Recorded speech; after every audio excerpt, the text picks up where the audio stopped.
Class 10th के सभी विद्यार्थी ध्यान दीजिएगा। जो आपका एमपी बोर्ड में 15 अक्षर की तरफ बढ़ते हैं तो देखिए सबसे पहले प्रश्न को हम यदि बात करें तो पहला है, भारत में वन्य जीव सुरक्षा अधिनियम कब पारित हुआ? 1972। टिक मार्क भी कर रखे ताकि आपका समय बर्बाद ज्यादा ना हो। 1804 में नागरिक साहित्यता को किस नाम से जाना जाता है? तो नेपोलियन। इसी के साथ आज की मजदूरी यही खत्म करते हैं। अगर तुम्हें वीडियो पसंद आई तो लाइक मारो यार। मुझे नहीं पता, मुझे 2 मिलियन लाइक्स चाहिए, कैसे ना कैसे करके मुझे चाहिए। इतना जिला मैं कभी। संहिता के नाम से जाना जाता है। राष्ट्रीय को चित्रों के माध्यम से दर्शाने वाले निम्नलिखित में से कौन है? तो वो थे फ्रेडरिक सार्यू। देखिए इन्होंने चित्र बनाई थी, ठीक है, तो वो उनमें पूरी राष्ट्रमाता को दर्शाया गया था। भारतीय संविधान में विषयों की कितनी सूचियां दी गई है? तो 3। अश्वेत शक्ति आंदोलन किस वर्ष उभरा? 1966 में। कृषि क्षेत्र निम्न में से सम्मिलित है? तो प्राथमिक क्षेत्र के अंतर्गत ये कृषि आती है। चलिए क्वेश्चन नंबर 2 में 6 नंबर के आपके रिक्त स्थान देंगे। तो वे संसाधन जो निर्जीव वस्तुओं के बने होते हैं उन्हें कहते हैं अजैव।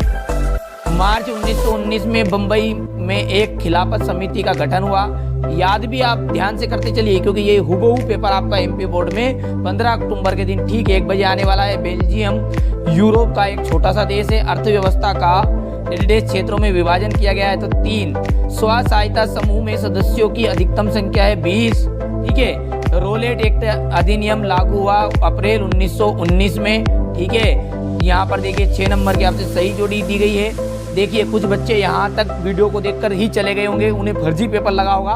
तो जिन्हें भरोसा है, देखिए जिन्हें भरोसा है वही इस वीडियो को देखेगा, बाकी जिन्हें भरोसा नहीं है, आपको भी यदि भरोसा नहीं हो रहा है तो आप भी इस वीडियो को छोड़कर जा सकते हैं, ठीक है। कोई भी गलत जानकारी इस चैनल पर नहीं दी जाती। रियो डी जनेरो पृथ्वी सम्मेलन 1992 कब हुआ था? ये ब्राजील में हुआ था। बक्सा टाइगर रिजर्व इसका जाएगा पश्चिम बंगाल। वंदे मातरम, ठीक है, वंदे मातरम का देखिए थोड़ा छोटा कर लेते हैं। वंदे मातरम, ठीक है, वंदे मातरम का जाएगा आपका बंकिम चंद्र चट्टोपाध्याय। और संघीय शासन व्यवस्था इसका एकदम राइट रहेगा बेल्जियम। महिला साक्षरता दर 52% है। और रिजर्व बैंक ऑफ इंडिया, तो ये देखिए बैंकों का बैंक है। वैसे नंबर भी यहाँ पर डले हुए जिसमें आपको देखते से स्क्रीनशॉट आपने ले लिया होगा, नहीं लिया तो ले लीजिए। देखिए पहला है लेटेराइट मृदा अधिकतर गहरी व तथा अम्लीय होती है, तो सत्य है। 1952 से नदी घाट परियोजनाओं के कारण वन क्षेत्र को साफ करना पड़ता है, तो सत्य है। 1805 में फ्रांस की क्रांति हुई थी, बिल्कुल असत्य बात है। चलिए इसके बाद आगे बढ़ते हैं। भारतीय संघ की कई इकाइयां बहुत ही कम अधिकार है, मतलब बहुत सारी इकाइयों को बहुत ही कम अधिकार दिया गया, तो बिल्कुल एकदम राइट बात है। चलिए इसके बाद में आगे बढ़ते हैं।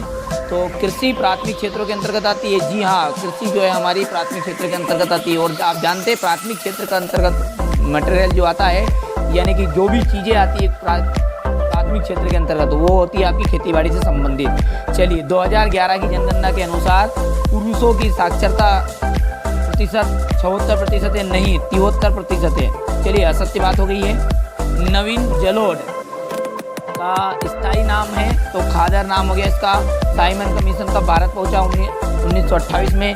2011 की जनगणना के अनुसार भारत में साक्षरता दर है 73%। इसी तरह देखिए सारे के आंसर आपके पास लिखे हुए हैं, स्क्रीनशॉट ले लीजिएगा, ठीक है। यहाँ से क्वेश्चन नंबर 6 आपका 7, ठीक है। बहुत ही सिंपल सा आपका पेपर आपका 15 अक्टूबर के दिन आने वाला है। बढ़िया से आप कंप्लीट करिएगा, स्क्रीनशॉट के माध्यम से सारे क्वेश्चन आंसरों को अच्छे से कंप्लीट कर लीजिएगा। अभी आपके पास समय है, देखिए समय तो बहुत ही कम है वैसे तो, पर इतना समय जरूर है आपके पास कि आप चाहे तो इन 23 प्रश्नों को अच्छे से कंप्लीट कर सकते हैं, ठीक है। तो मिलते हैं अगले वीडियो में इसी तरह की कोई और नई जानकारियों के लिए। चैनल अभी तक सब्सक्राइब नहीं किया तो सब्सक्राइब जरूर करिएगा, साथ ही साथ दोस्तों के साथ शेयर जरूर